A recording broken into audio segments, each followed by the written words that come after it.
All right, we are back with more. Now that we understand a little bit of that dead hang pull-up, how to start developing good body position. Notice we didn't say how to challenge it. We just said, hey, here are the things that we're looking for.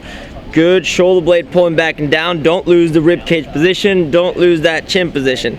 Losing the rib is an overextension fault. Losing the head or neck position is another overextension fault. Overextension is when you lose control over local segments of the spine. That's something that Kelly Starrett, physical therapist, has addressed a lot of times, and it's something that we see that when we go for heavy, high volume, all our athletes get injured. So it's something that we want to avoid. Now that we know how to do that, we understand those basic concepts, we're going to start adding this little swing into it, this little kip. If you haven't done CrossFit before, or you haven't done kipping pull-ups before, most likely your first judgment, like I did, was, that's cheating, or that's worthless, you shouldn't be doing that. But what I realized is that it gives us more options.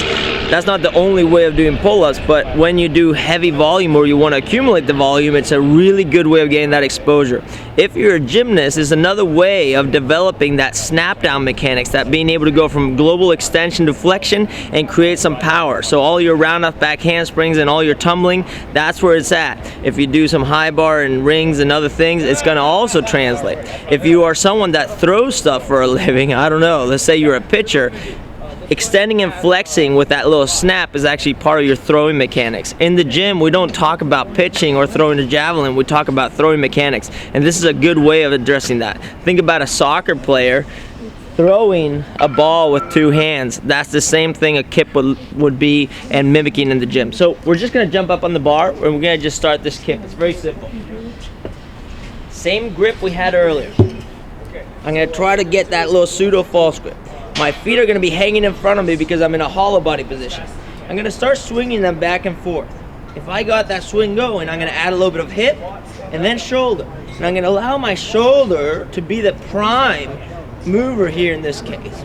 If I am swinging in this position, I should be able to stop and hang completely still without losing position. That means that you guaranteed that you're balanced in your swing. If you think about it, when I go into extension, that's always going to be my limiting factor, because when I go into flexion, I always have plenty. So here's where the motor control stuff comes in. Can I extend and flex globally and not lose motor control, meaning I don't deviate in my positions? Also, can I find the ideal range where I don't start getting this crazy pendulum going on? So these are things to think about. If you have that, you're golden. Another thing is, start small with the feet. Hips are a little bigger. Huge, our shoulders are the ones that are moving big, big, big. So huge shoulders, big hips, small little feet. Fast. That creates a little bit of stability at the bottom. It gives you that range, allows you to pause at the end.